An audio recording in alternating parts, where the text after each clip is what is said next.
All right. Good afternoon, everybody. Hopefully, everybody had a great weekend. So go ahead and get your questions posted on there, and I will start answering them. If you're on a mobile device, it'll just be below the video here. And if you are on a larger screen, it's probably going to be over there to the right. So we'll go ahead and we'll start here with Nicholas P. If you're someone, I start with questions that were posted up to an hour before.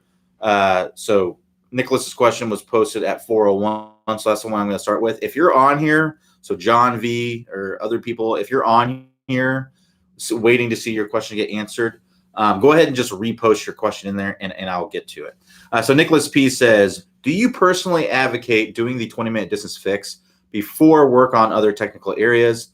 This might sound silly, but I purchased the TSG specifically for the move, working with coach. The TSG system is helping, and now I'm pretty much bought into the program. Is it wise to do the 20-minute distance fix in conjunction with working on other weekly technical and skill drills?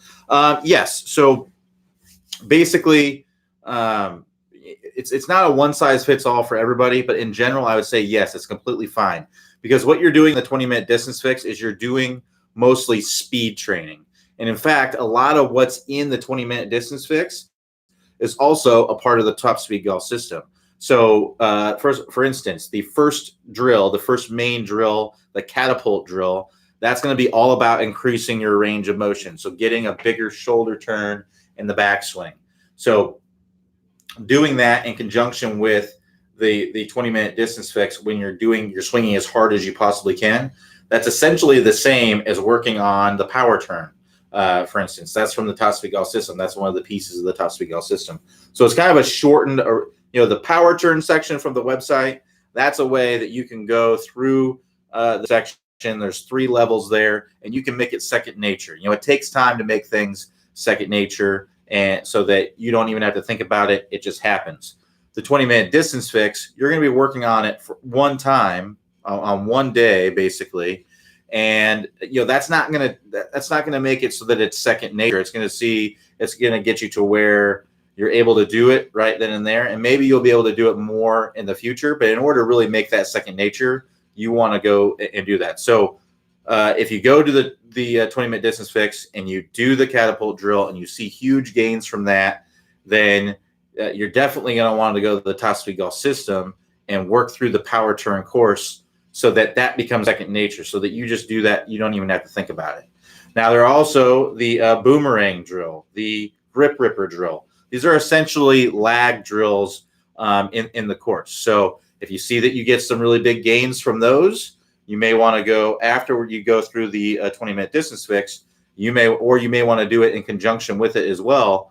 Work through the Top Speed lag course, because the Top Speed lag course, it's taking you through a lot of lag drills, and it's getting you with a lot of reps in, so that it's second nature, so that you do it without much thought. That's where you want it to be automatic.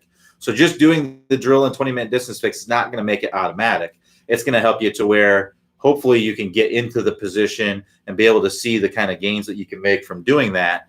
But you're still probably going to go out to the course, and every now and then, or very often, whatever you're comfortable with, you may cast a club if you're casting and not able to get lag. So that's basically the way that you'll go about it. So it also depends on how much time you have. If you have a lot of time to practice, the 20-minute distance fix is essentially 2 range sessions a week and then 1 kind of home practice session. So you're talking probably at least an hour of range balls a week, and then a home session, which would be 20, 30 minutes. So that's an hour and a half to practice. That's just on speed training. That's only to get your club head speed up. There's no ball striking training. There's no technique, really in-depth technical type training like you do in the Top Speed Golf system. There's no putting. There's all kinds of areas of your game that you want to work on. So it really depends on how much time you have to practice and what's most important to you. If you hit the ball pretty well, your technique is pretty decent. Your stable fluid spine is good. Your power turn is okay, but could be improved. You have all these areas of your game that you can improve, but the most important thing to you is distance. Then I would be spending a lot of time in the 20-minute distance fix and the power turn course and the things that give you what you want. So you got to figure out, you got to ask yourself, what's most important to me in my golf game? What's going to help me to play my best golf. And for a lot of people, that is distance. For some people, if you're hitting this big, huge slice, you're cutting the ball across the fairway every single time, or if you can never hit the center of the club face, you're always hitting off the toe or off the heel or something like that. Speed training may not be the right thing for you right now. You may want to work on your stable fluid spine. You may want to work on the ball striking masterclass. You may want to work on all these different kinds of things. And real quickly on the ball striking masterclass, that is a course that we offer. If you're not familiar with that, if you're new to the website, you probably haven't heard of this. But it's a course that we offer every month or two. If you're in the colder climates, we're not offering that in the wintertime because we just figured nobody's going to be doing it in the wintertime. So we don't offer it to those in colder climates. But if you're in the warmer climate, we are having enrollment here this week. So be on the lookout in your email for an opportunity to enroll in that. Then once the weather starts warming up, we'll start opening up enrollment soon to the to the colder weather places. So northern United States and places like that. So keep that in mind in the future. It's not a program that's included with your membership. It is an additional fee to do the program. So keep that in mind. But it is another program that we offer that focuses not on technique, not on speed, but just on the ball striking aspect. So that's just your awareness of the club face, your awareness of your club path, improving those kinds of things. There's a little bit of technique in there, but it's not as technical as the Top Speed Golf system. Now, as far as the move is concerned, I wouldn't be working through the move unless you have all 5 pieces of the Top Speed Golf system pretty well in check. So you got to have a stable fluid spine. If your spine is not angled away from the target 20, 25 degrees as you're coming into contact, you're going to have a hard time with the move. So you got to get that spine in order. Power turn, it's kind of indirectly related to the move, but a lot of times if I find people that are really short with their backswing, they'll rush the downswing, and that makes it really hard to perform the move. It makes it very difficult to sequence properly because you'll want to swing from the top and things like that. So I know power turn may not seem directly related, but a lot of times it's very related to being able to perform the move correctly. If you're casting the club from the very beginning of the swing, you're not getting any lag, you're going to have a hard time performing the move. So make sure that you got some lag in your swing. If you're compression line, if you're bumped out with your hips, you're going to have a really hard time rotating enough to get the club to release out in front and to be able to perform the move properly. So you got to be doing all these things to be able to do the move. So there's a reason why the move is not a part of the Top Speed Golf system. It is it's a kind of an advanced kind of course. So the Top Speed Golf system, those are the most important techniques that you need to know how to do. And then the move is it's more of an advanced type of technique. It's more difficult. So unless you are getting those pieces of the Top Speed Golf system correctly, I wouldn't really recommend going into the move and working through those pieces.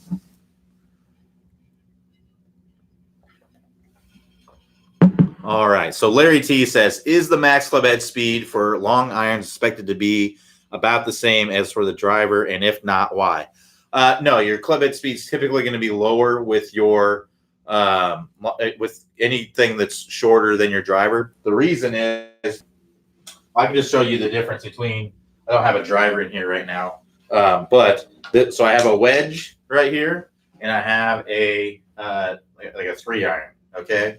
So you can see very big difference in the lengths of these clubs. 3-iron is probably about 4 or 5 inches longer than that wedge.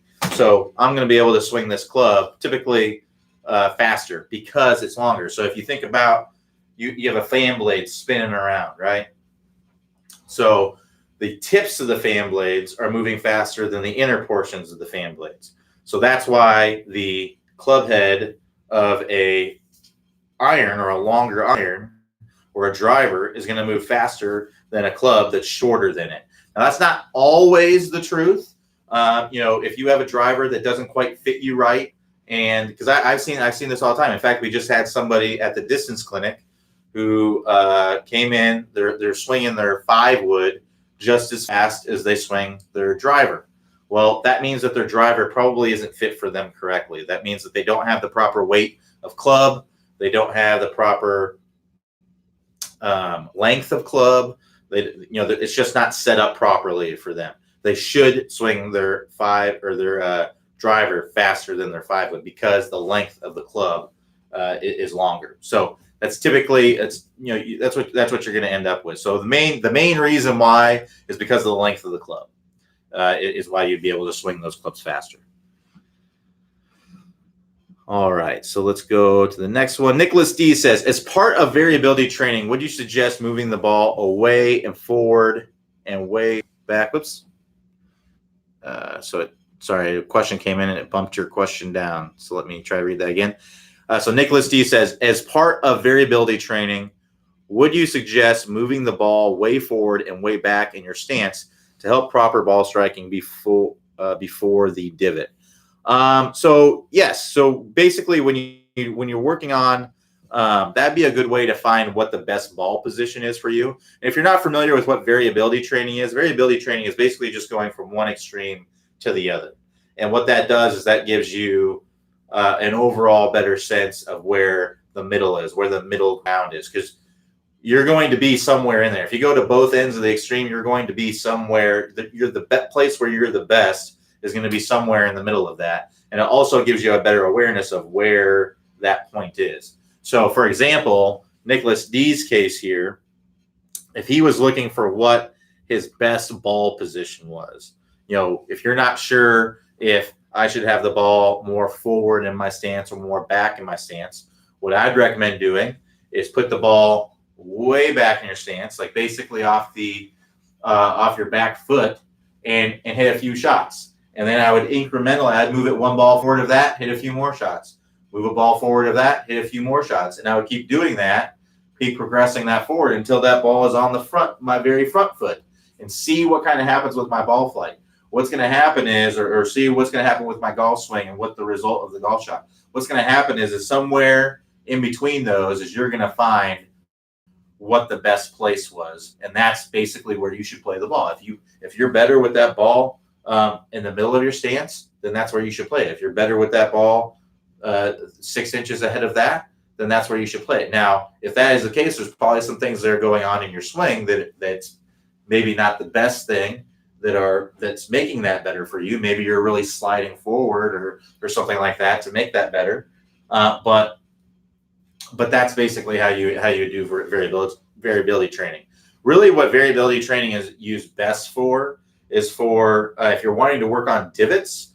You'd be working, not necessarily moving the ball in different parts of your stance, but having the ball where it is, but hitting a little bit behind the golf ball, and then hitting the ground and the golf ball at the same time, and then hitting the ground in front of the golf ball. That's really the best way to play So what you just described there would be the best way to do variability training, to find where your ball placement would be. If you're looking to find that best place for that ground contact, and being able to vary that and finding what works best for you, and to find, to be able to fine tune and be able to find where that happy medium is, then working on hitting the ball fat, hitting the ball perfectly flush, and then hitting the ball thin or topping the ball after that. Those are all great things to do to help with that. There's actually a great training aid out there that you can work on this at home. It's or you can work on it out on the course, wherever you want to do. It's called a flat ball, and you can just go on Google and search this. It's called Flat Ball, and I don't get paid by Flat Ball. I'm not affiliated with them. I just think it's kind of a cool training aid. And a lot of times the best training aids are the cheapest and most simplest ones. But basically what it is, I don't have one in here. I need to get one in here. But basically, it looks like a little coaster. It's a little rubber coaster. It's a 1/4 inch thick, and it looks like a flat golf ball. And you just put it on the ground. It's the exact diameter of a golf ball. And what you can do is you can do some variability training with that. So you can put it in your normal ball placement. You want to put it in the normal place that you always play the ball.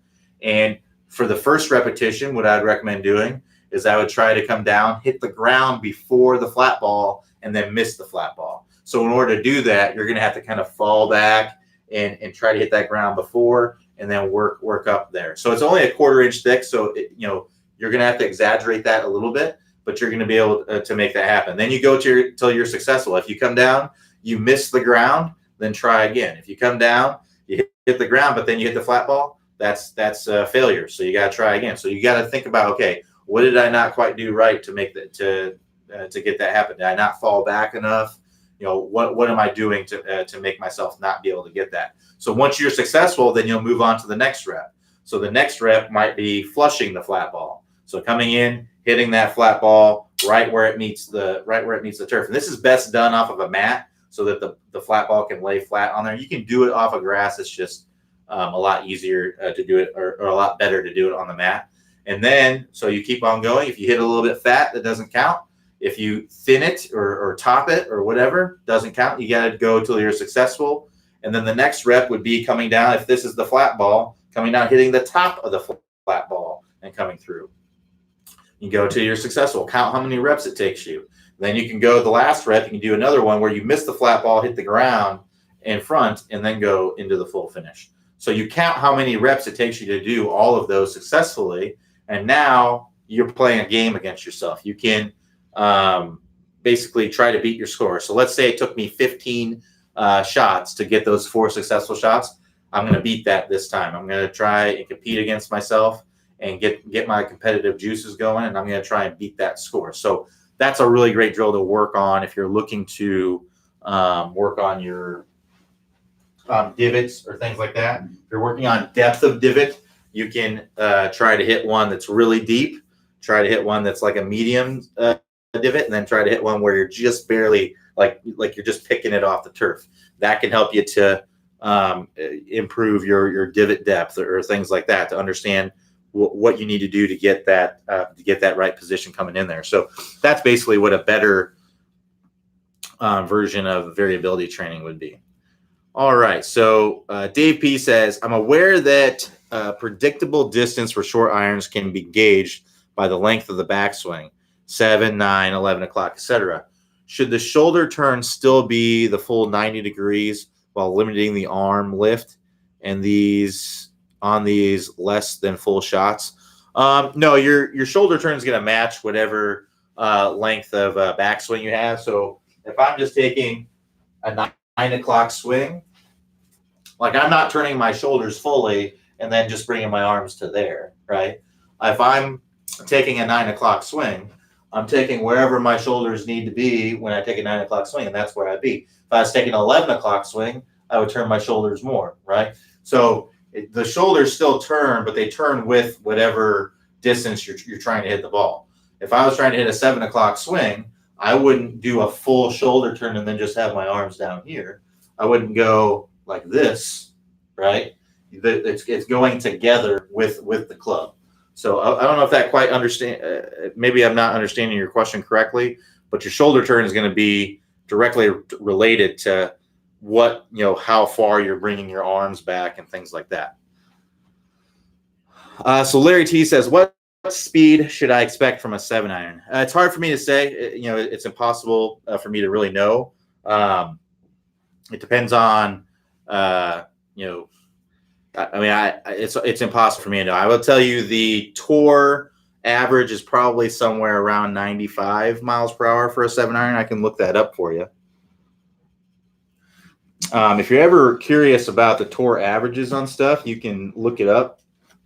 TrackMan releases every few years. So if I go TrackMan, get these wires out of the way, PGA averages. So I'm just doing a Google search, TrackMan PGA averages, and it should come up. Sorry if my internet's a little bit slow. All right, so now I'm just going to do an image search for that, and you'll see that there's charts.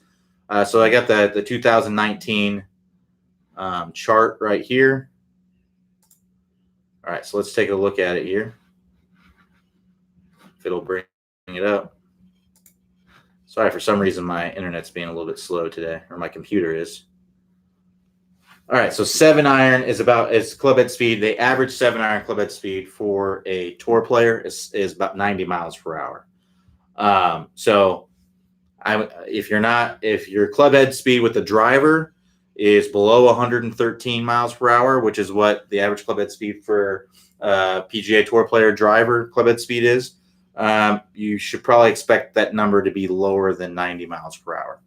But it's really impossible for me to say without, you just need to be on a launch monitor. But just to give you an idea, if you search TrackMan PGA Tour averages, you can kind of see where you stack up versus how they stack up. It shows club head speed, tack angle, ball speed, smash factor, launch angle.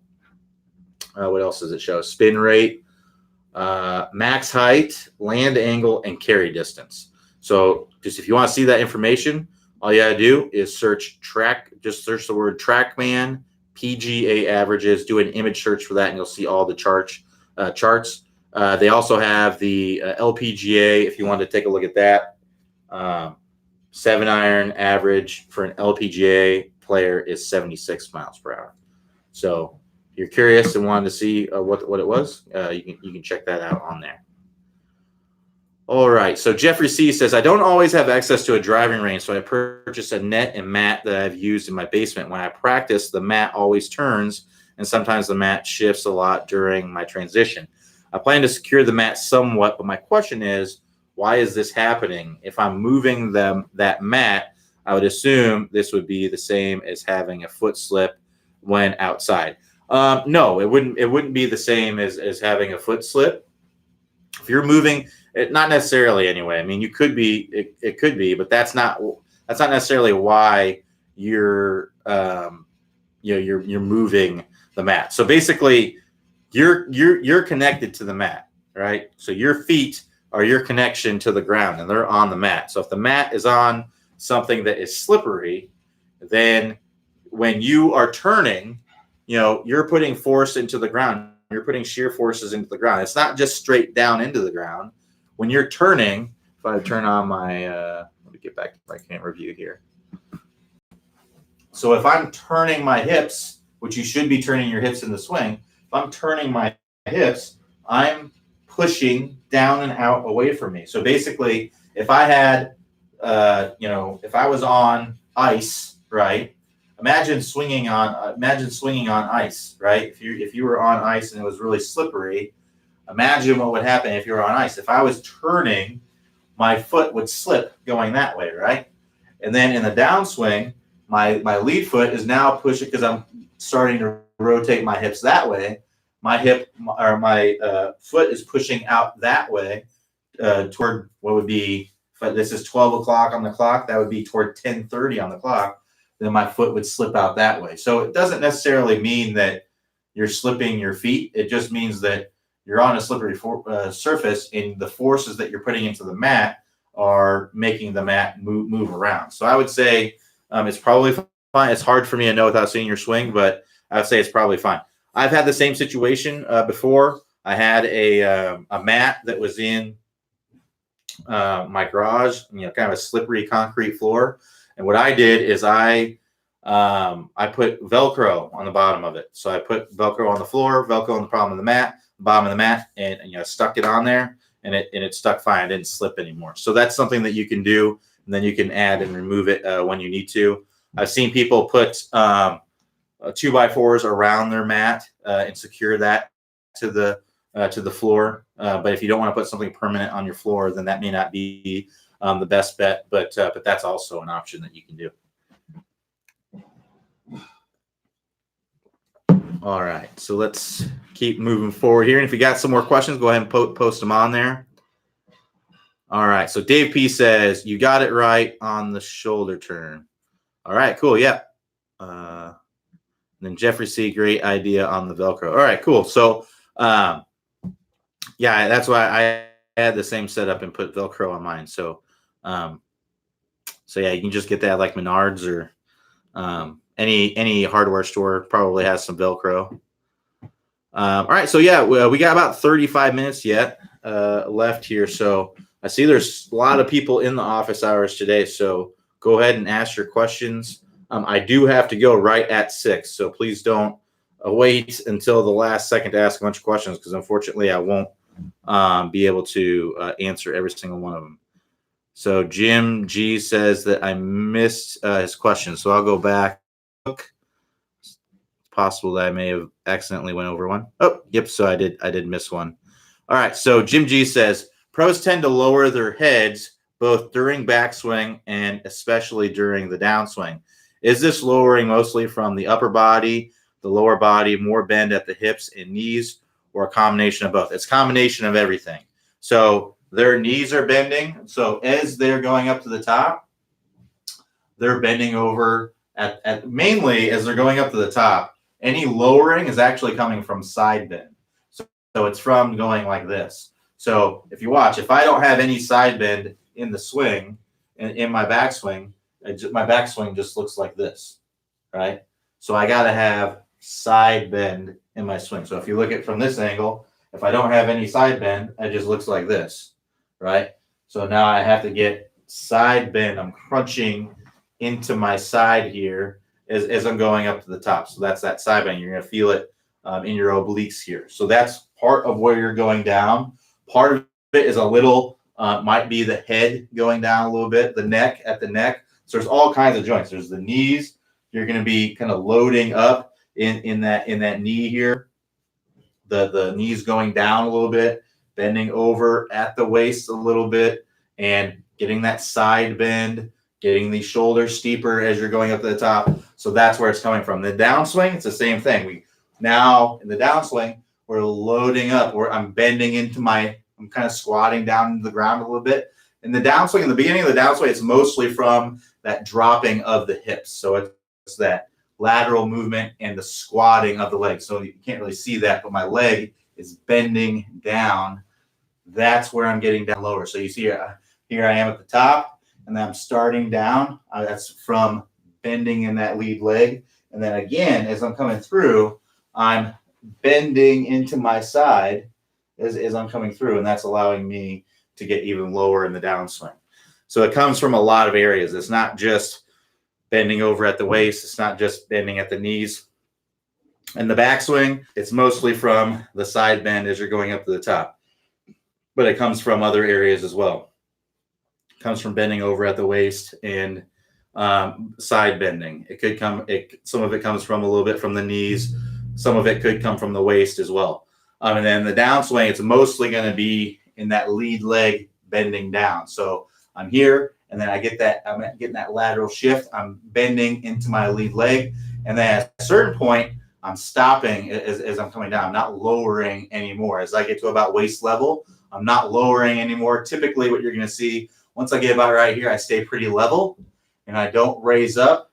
And some tour players, you'll see as they come into contact, they'll raise up just a hair as they're coming through. Rory McIlroy, I've seen that in some of his swings where he gets down really, really low. And then he gets down to this point here. And then just at the last second, right before impact, he pops up just a little. I'm talking like an inch, not very much. So every now and then you'll see some of that. But typically, a tour player is going to be anywhere from 3 to 6 inches lower in their at contact versus where they were at address. That's you don't usually see that in amateur golfers. Typically, amateur players are standing up in the backswing, or at the very least, probably getting to the same level as they're coming down in the downswing. And that just comes from not moving the body properly, poor stable fluid spine, poor turn, things of that nature. There's basically not following the top speed golf system for the most part. All right, so James M says, Q, when I leave a divot behind the ball, I move my position up where the divot starts. That is where the ball is. Hold on. So let me read that again. Q, when I leave a divot behind the ball, I move my position up to where the divot starts. That is where the ball is. So I don't know if that's the best way to go about it. It depends on if your ball position is it. So you're going to need to find where your ball position should be. Now, in general, for any shots that hit off the turf, straight down from the lead ear is a pretty good ball position. That's going to put it slightly ahead of the middle of your stance. Any shot that you hit off the turf can be played right there. Even long woods, fairway woods, any shot that's played off the turf, wedges you can play there. All those shots can be played from that position. So you need to be somewhere in that area. So if you hit behind the ball, that doesn't, if you hit 6 inches behind the ball, that doesn't mean you should put the ball 6 inches back in your stance. That means that you need to work on getting that low point probably a little bit more forward. I don't like to see ball position further back than the middle of the stance, because that's going to come from chopping down into the golf ball. It's just going to be difficult to hit the ball well when that ball is too far back in the stance. If the ball is back of the middle of the stance, there's other issues going on. You're probably swinging too much from the inside. You're not getting a good weight shift. You're not loading up properly. Your spine angles are off. There's all kinds of things that can be going on there. It's hard for me to know without seeing your swing, but there's all kinds of things that can be going on there, issues with that. So in general, shots played off the turf should be played about straight down from the lead ear. That's going to put you in a pretty good position there to start with. And then a ball forward, ball back of that is good. But anywhere outside of that, there's probably some other underlying issues that are going on that need to be fixed. All right, so William S. says, my head tends to move off the ball on the backswing, then back forward during the downswing, sometimes a few inches ahead of where it was at address. Should I try to stop this movement? So, yeah, it sounds like you might be having some stable fluid spine issues. So what we want to see in the swing is we want to be able to draw a line straight down our spine at address and have that about 6 to 8 degrees angled away. So that'd look something like that. If I draw a line through the middle of my hips here and then up through my shirt buttons, that's going to be roughly about 6 to 8 degrees angled away. If I'm sliding off of the ball, if I'm moving off of this ball a lot, you can see my spine angle is changing. As I'm going up the top, my spine angle is getting vertical. So you need to feel like, that's going to cause a host of issues, by the way. So the issues, now if it moves just a little bit, if it's like an inch, I'm okay with that. That's not a big deal. A lot of tour players actually move just about an inch off the ball. But if you're moving a lot off the golf ball, 2, 3, 4, 6 inches off the golf ball, you're going to tend, if you slide in the backswing, you're going to tend to slide in the downswing. And that sounds like that's what you're doing. You're saying that you're quite a bit ahead of that point of where, so if you're here at address and you're hitting the golf ball, your head is 6 inches forward, you're probably in some kind of position like that. And that's a very chopped down kind of position. It's going to be hard to hit good golf shots or be very consistent from there. Your head is typically going to be pretty close to where it was at address. Pretty darn close to where it was at address. It's going to be a little bit lower and maybe a little bit forward, but pretty darn close to where it was at address. Definitely not 6 inches forward. So to fix that, what you want to work on is bracing off of this trail leg and making sure that you're not getting any pressure on the outside of your foot. So the moment that you feel pressure on the outside of your foot, that's the moment that you're sliding your hips and getting your center of mass on the other side of your foot. So you want to feel that pressure initially on the inside of your foot and then moving toward the heel as you're going up to the top. If I feel it on the outside of my foot, that means that I'm shifting my weight. One thing that you can do is you can take an alignment stick and you can put it in the ground, kind of angled in like this, and you can work on really pushing into that inside of your foot and then pushing your hip back, almost like you're standing up against a wall here and I'm trying to push my hip back into the wall. That's the feeling that you want to have when you're doing that. That's going to get you in a better position there. So feel like you're really pushing that hip back. You're pushing your hip off of that alignment stick that could be right here. If you hit that alignment stick, that's giving you instant feedback that you're sliding your hips. So that's going to help you to stay more angled away. You may even need to feel like I'm pushing my butt toward the target as I'm going up to the top. So typically, if I'm sliding my hips, I'm not rotating. That's the other issue, is that if I slide my hips and I move off of the golf ball, I'm not rotating. And when I don't rotate, it's going to be hard for me to get a good turn and get a lot of power. So what you may need to feel like is that I'm trying to push my backside up against toward the target. So that'd be maybe an exaggerated kind of move where I go like that. That's really, really exaggerated, but it's helping me get the proper feeling. And then once I get that feeling down, now I could tone off of that and get to where I'm just pushing off of that trail leg and getting into my lead side. So look at those things on camera, but you're probably going to want to work through the Stable Fluid Spine course. The nose behind the ball drill is a really good one, but I'd be looking at your swing on there and feeling that pressure on the inside of your foot and making sure that you're pushing off of that and rotating the hip back instead of sliding the hip and not getting that good rotation.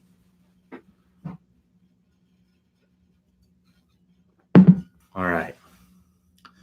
So Nicholas P says, how do we chip off muddy winter lies with a shallow angle of attack and a lob wedge with high bounce? It seems like the difficulty level is very high. So yeah, it's going to be a little bit more difficult to chip off of those types of lies. The reason is that when the ground is really soft, it doesn't take much for the club to dig into it. So I would try to use the bounce of the wedge as much as you can and open the face a little bit. So in order to do that, if I just had the face squared up like this, you can see if I have some forward shaft lean and I have the face square like that, that takes this out of there. So the first thing hitting the turf is this leading edge, and that may want to dig into the turf. If I hit a little bit behind that ball, it's going to be chunk city every single time. So you basically have to pick that ball perfectly when you do that. So if I were to open the face a little bit, so now I have forward shaft lean here, but I open the face, now I've exposed this bounce. And now when I come down, my club can hit that turf and it can slide on top of it a little bit and hopefully get the ball up and out of there. So you may need to just open the face a little bit to allow, almost like a bunker shot, right? So a bunker shot, we open the face, we slide that ball through the sand. Because in the sand, that leading edge, if that leading edge hits the sand, it's going to want to dig on you. Whereas if we get the bounce going, it's going to hit that sand and it's going to glide through it and then it's going to come up out of it. That's what you want to do when you're hitting off a very muddy lie. Now, if it's really muddy, if there's actually standing water in it, that is, if you can step around it and you can see water coming up around your feet, that is casual water. You would get relief from that as long as you're not in a hazard or something like that. So keep that in mind. But if it's just kind of a little bit muddy or something like that, there's no standing water or anything, I would just open the face a little bit and allow the bounce to allow the club to kind of glide through there with the bounce. It is a higher degree of difficulty shot for sure. It is definitely a lot easier to chip off of a kind of a harder kind of lie. A firmer lie, but that's just part of the game. You got to make adjustments whenever you get into situations like that. All right. So David S says, when you say the ball off the lead ear, is that when you are standing upright or with some tilt, like civil fluid spine? So good question, David. So yeah, that's with some tilt. So if I'm standing completely upright, my lead ear is going to be way up here. But if I have some 6 to 8 degrees of tilt, that basically puts it a little bit ahead of the middle of my stance. Basically, where the best ball position that most people can use for any shot off the turf is going to be one ball ahead of the middle of your stance. That's typically going to be a really good spot, and that's typically straight down from the lead ear. That's where that puts that. So your eyes, your nose is just going to be a little bit behind the golf ball. When you're doing that, it's going to be slightly ahead of the middle of your stance. You can play that every single shot that you play off the turf. You can play right there. Now, if you want it, that's the way you can do it really, really simple. Now, if you want to you can hit wedges, one ball back of that, which would be basically in the middle of your stance. That's going to help you to hit down on the golf ball a little bit more, steeper angle attack. You might be able to get more spin when you do that. Now, I wouldn't go further back than that because that's going to, make it so where you're chopping down into the golf ball too much. You're going to be it's not going to be very consistent if you do that. And if you play it too far forward, then you're going to be hitting really, really shallow into the golf ball, and it's going to be hard to get that divot. So if you're playing like a 3-wood or a hybrid or something like that, you can go a ball forward of that straight down from the lead ear.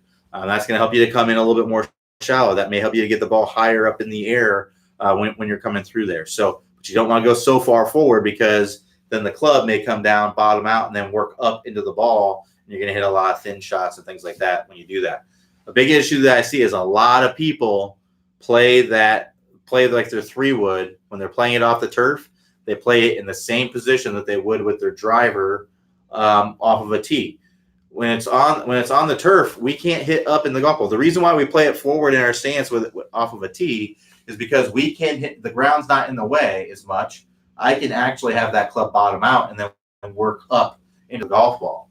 If the ground is there, then I can't do that because I'm going to end up hitting the ground. Or if I miss the ground, the club will bottom out, and then I'll miss the golf ball or top it or really thin it. So we have to get that ball first contact. We have to hit down on the ball just a little bit. So you don't want to put it too far forward, but just one ball forward of normal can help you to come in a little bit more shallow. So that's you can make it a little bit more complicated by doing that, but really you play everything just forward to the middle of your stance, straight down from the lead ear. When you have that tilt, that's going to be a pretty good position. All right, so Robert H. says, I've been working on shallowing the club when using my driver. Do I shallow the club when using the irons, including wedges? Yes, you shallow the club with everything. So let's be 100% clear on what shallowing the club actually means. And you may not even need to shallow the club. I think that people get confused by this because it's always referred to as shallowing out the club. So the reason why a lot of instructors call it that is because most people are coming down steep. So most people do need to shallow out the club, but not everyone does. Some people are already shallowing out the club. I've actually had a student, a swing review student, work with me and sent me videos of swing. He said he was working on shallowing out the club. Here's what his downswing looked like. He was coming down. His swing looked like this. This is way too shallow. If you're in this kind of position, you're going to have to make a compensation in the downswing to be able to get this club to work down on plane. Your elbow is going to have to come out away from your body. That's an exaggeration, but you're going to have to get this club on plane. The whole reason why we shallow this club, or why you need to shallow this club, is to get it to be on plane, right? So if I'm going up to the top, just imagine my swing plane is basically right here, right? So if I'm going up to the top here and I'm starting down, this club is not on plane. You can see the club head's not on plane. I need to shallow this club to get it to where it's on plane. Otherwise, if I'm steep with this club, I'm going to have to make some sort of compensation to get that club on plane. And that's what's going to happen if you shallow the club late and you flip. Because typically when people are coming down steep, when they're not shallowing the club, they'll stand up. When they stand up, that raises the handle, drops the head. Now we're on plane or close to it. So if someone who is too shallow, too under the plane, they're going to have to make some sort of compensation to get this club back on plane. They're going to end up kind of flipping anyway. They're going to bring this right elbow, the trail elbow, out away from the body. Now it's fairly rare for someone to be over shallowing it, but maybe you already have the club shallowed out. Maybe you're already going up to the top and you already got this club on plane essentially at this point in the swing, lead arm parallel to the ground. That's about where you want it when you're coming down in this position. Maybe you're in a great position right there already, and you don't need to work on getting that down there. So I think it's really, really important to understand what exactly shallowing out the club means.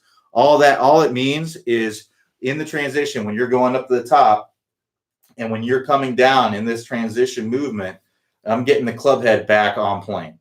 That's all that means. That's all shallowing means. And typically, to have that club to be considered shallow or in a good position to get this club on plane, if you pause the swing, if you're looking from down the line, just like this, and I pause the swing when that lead arm is parallel to the ground, I want to see this butt end of the club pointing at the golf ball or a little bit outside the golf ball, somewhere in that range. If I'm inside the golf ball, I'm steep. So what that means, if I'm steep, then I'm going to typically stand up in the downswing to get this club to drop down on plane. Now, not all players do that. Some players are able to get this, to stay in their posture, come down a little bit steep, and get this club still to work down the slot. Look at Phil Mickelson's swing. Phil Mickelson's someone who comes down a little bit steep and gets the club working in the slot late in the swing. So you're going to be doing that with all your clubs, whether you're hitting your driver. You want to be on plane with all of your golf clubs. You don't want to be coming in too much under plane with your driver, your wedge, your irons. You don't want to be coming down steep with your driver, wedge, or irons. You want to have that club on plane with all the clubs. That's how you're going to be the most consistent. So very, very important to understand exactly what shallowing is. I think a lot of people are confused by that. So Robert, I would recommend that you take a look at your swing on video, look at it from down the line, and see where you are as it pertains to being on plane. Lead arm parallel to the ground from the down line view. look and see where that butt end of the club is pointing. If it's pointing at the golf ball, you're shallow already. You're already in good shape. Now, that's not 100% true. There could be some other things going on, but in general, you're going to be in good shape. Now, the only way for me to know that for sure is to do unlimited swing reviews with you.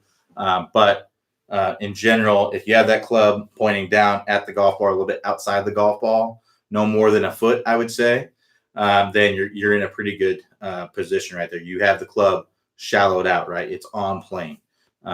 So yeah, they call it shallow out because most people need to get the club shallowed out. If you're someone who swings flat, who has a very flat plane, you probably don't need to shallow out the club. If you're here, you're already shallowed out. As long as you keep that club on that same plane, this would be like a single plane swing, right? As long as you keep that club on that same plane, you don't need to. But if you're a two-plane swinger, meaning I'm going up here and I'm coming down here and I'm getting this club on plane, then you got to get that club shallowed out. If you're someone who's really flat, you may actually need to steepen the shaft. So if you're someone who brings this club like this is your backswing, then you actually need to get this club. You need to steepen the shaft to get it on plane. So it's all about getting it on plane in that transition area, whatever you have to do to get it on there, whether it's shallowing, whether it's nothing, or it's actually coming down steep. That's the position that you need to get in.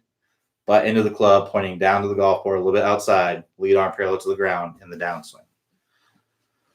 All right. So go ahead. We got about 10 minutes or so left, so go ahead and keep posting your questions on there.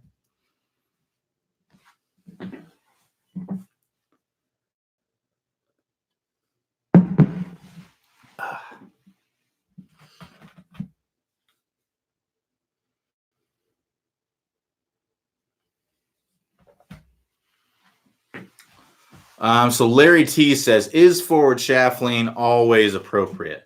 No, not always, but most of the time it is.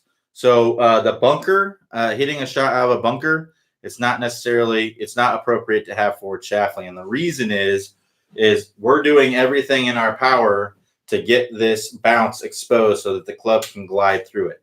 If I have forward shaft lean, then I'm not exposing as much of the bounce. So if you watch here, this is no forward shaft lean. If I open the face, look how much bounce is exposed. So no forward shaft lean. Now I lean the shaft forward. I've taken bounce out of play here. So I don't want to be having forward shaft lean in the bunker. So that's one place if I'm hitting a bunker blast shot. Now, if I'm hitting a fairway bunker, yes, I want to have some forward shaft lean there. If I'm hitting a flop shot where I'm trying to add loft, as much loft to the face as possible, I'm trying to pop that ball up in the air. Again, I don't want to have forward shaft lean. But for all of your other shots, you basically want to have forward shaft lean for everything else. It's really, really important for consistency. So if you imagine, this is a 50-degree wedge, okay? If I have this straight up and down, it's 50 degrees. That's measured from the shaft being straight up and down. And so if I hit a shot here, this is hit with 50 degrees of loft. If I lean it forward, I'm de-lofting that. I'm making this more powerful, right? I'm turning this 50 degree, and if I lean this forward, let's say I lean it forward 10 degrees, that turns it into a 40-degree club. That's like a 9-iron, right? So now I've taken this club, this 50-degree wedge, and turned it into 9-iron loft. You're going to hit your 9-iron further than you do your 50-degree wedge. So de-lofting is important for distance because it gives you more compression. The other thing that it allows you to do is it allows you to make ball first contact more easily. Because if you don't have forward shaft lean, that means that you're flipping the club. That means that you're coming through contact like this. You're flipping the club. When you flip the club, this club is coming in really level with the ground, and or you may even be hitting up on the golf ball. So when you come in really, really level with the ground, it's very, very difficult to make ball first contact. You're going to hit a lot of thin shots. You're going to hit a lot of chunk shots because you might come in really level and catch a little bit of the ground. You may hit a lot of top shots. If you're hitting the ground before the golf ball, or if you're coming in really, really shallow and this club's working up into the golf ball, you may hit a top shot. So there's all kinds of issues with releasing that club early and not getting forward shaft lean. Another one is the strike on the face. So if you release the club early and you do not get forward shaft lean, your best case scenario, unless the ball is sitting up on the grass like it's on a tee and you can get the club underneath it, your best case scenario is going to be a very thin shot. So if you look here, if I come into contact with the turf and the ball at the same time and I have no forward shaft lean, look where the contact on the face is. It's like the bottom couple grooves. Now watch, I'm going to get some forward shaft lean here. Now look at the contact point on the face. It's higher on the face. It's more toward the sweet spot. So again, I'm going to be able to get more compression on the golf ball and be able to transfer more energy and get more distance. The other thing is that it's going to be more stable.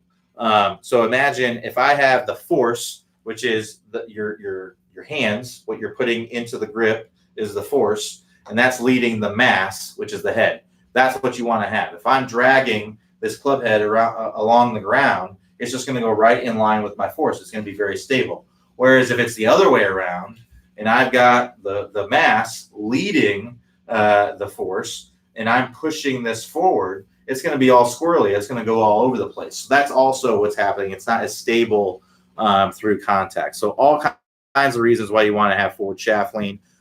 It's why every single tour player out there has forward shaft lean, releases the club out in front, because forward shaft lean is a result of the straight line release. The straight line release is where the club is splitting the forearms in after contact. We want that to be roughly about 45 degrees out in front. So if you're not getting forward shaft lean, that's happening at contact or just barely after contact, maybe 10 degrees out in front of contact. If you're getting forward shaft lean, that club is releasing out here, that's 45 degrees out in front where that club is splitting the forearms. So if I'm right here with the club splitting my forearms 45 degrees out in front, if I rewind that to contact, it's going to look like that. I've got forward shaft lean. So that's a big part of getting some good compression and being very, very consistent with your shots. So yes, you do want to have forward shaft lean, on pretty much all your shots, except for the few instances I talk about where in the bunker you want to release that club early to get that bounce in there, so it's sliding underneath the ball. You want to release that club early on a flop shot because it's adding loft. Those are two shots that you definitely don't want to have a ton of forward shaft lean. All right, so David S. says, do you recommend working through the straight line release first or lag first? It's going to be lag. You want to work through the lag. You actually want to work through the system in its order and make sure that you're good on all of those pieces before you move on to the next. There's a reason why the straight line release is the last piece of the Top Speed Golf system. And the reason is, if we just talk about lag here, so the lag course is getting you to where you're at the top, you have this angle between your lead arm and the shaft, and then I'm sharpening that angle in the downswing. So I'm getting that angle smaller. Now, if I'm not getting lag and I'm casting the club, I'm not getting any, I'm essentially releasing that club right there. I can't really release the club here and then also release it out here. You're just not going to be able to do that. It's very rare. I've seen it a couple times. Like I can count on my hand how many times I've seen someone able to cast the club and then also have a straight line release that's close to 45 degrees out in front. It's very rare. And I tell you what, none of those people have a lot of club head speed. They're all pretty slow club head speed players. And when they got to where they're able to get lags, club head speed skyrocketed, got a ton of club head speed. So I would definitely recommend getting some lag, because if you're getting in this position here where you're sharpening this angle between the lead arm and the shaft, that's going to make it a whole lot easier to get that club to release out there. If you're here and you're releasing that club already, I mean, you're already almost in your straight line release before you're coming into contact. It's going to be near impossible to get that club to release out in front. So you got to be able to get all those pieces. You got to be able to get the stable fluid spine. If your spine is not angled away from the target when you're coming into contact enough, you're not going to be able to release this club out front. If I'm vertical, if I'm coming into contact and I'm like this, my spine angle is vertical, I'm going to tend to release that club right there. I'm going to release it about where my spine, my body is pointing. I need to have my body pointing out here so that I can release that club out there. So you're just not going to be able to get that club to release out in front unless you do that. If you're not getting a power turn, meaning you're not turning your shoulders enough, you're only turning your shoulders to here, you're going to be rushing that downswing typically. A lot of times when you rush the downswing, you're going to cast the club. You're going to have all kinds of issues. It's going to be more difficult to get that club to release out in front.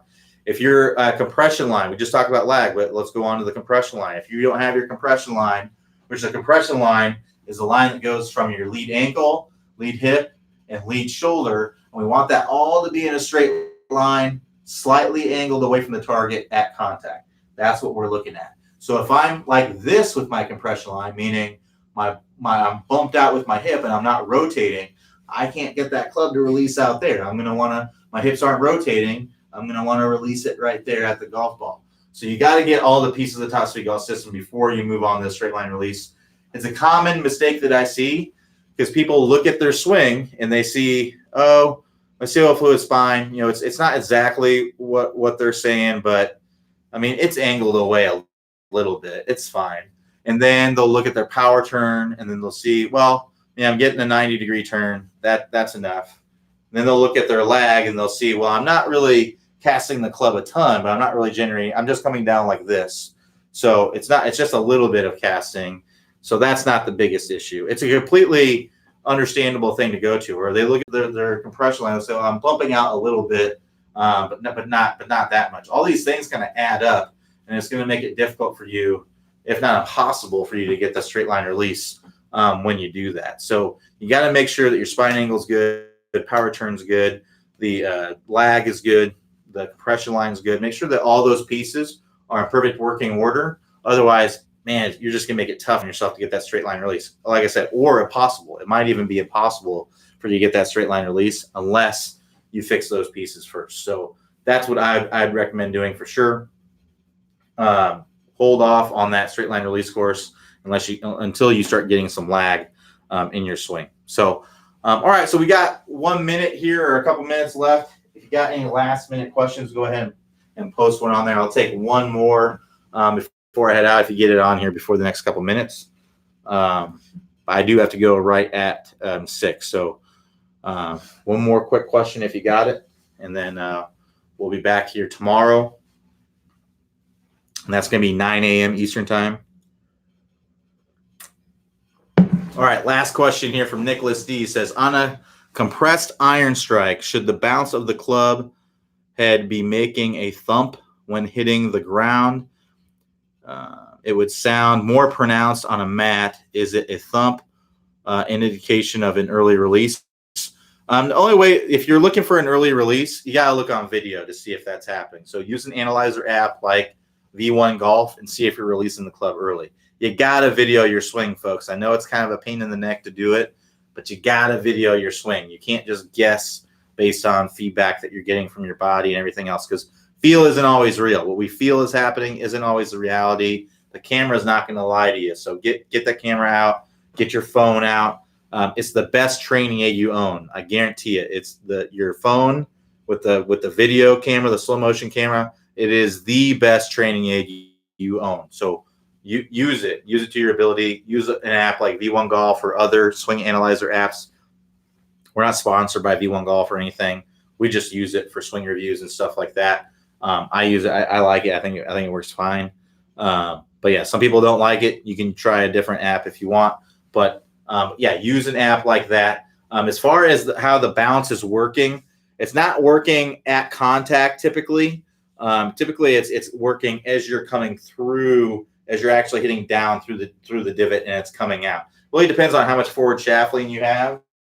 But as you're coming through, so if I'm coming through like this, I'm coming in, I'm hitting the turf, and then the club is releasing. It's bringing the bounce into play here. Because you see here, this is a 3-iron. There's not a lot of bounce on here, so there's not a lot here to help. So as the club's kind of releasing, it's exposing a little bit of the bounce, and that's helping it come out of the turf. But it really depends on how much forward shaft lean you have and how much you're hitting down on the golf ball. The main thing is ball first contact. Make sure you're getting that ball first contact. But usually bounce is not something you need to worry about when you're actually hitting, full swing type of shots, because it just doesn't come into play that much. Where bounce really comes into play is on pitch shots, and most of all is wedges or sand game. So bunker blast shots. That's where that bounce is going to come into play the most because it's helping the club glide through the turf.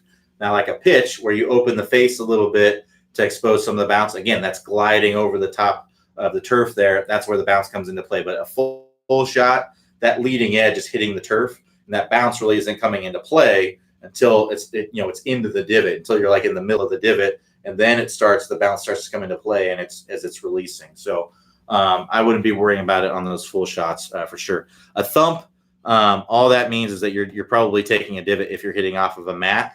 If you're getting a big loud thump, you're probably hitting down on the ball a lot.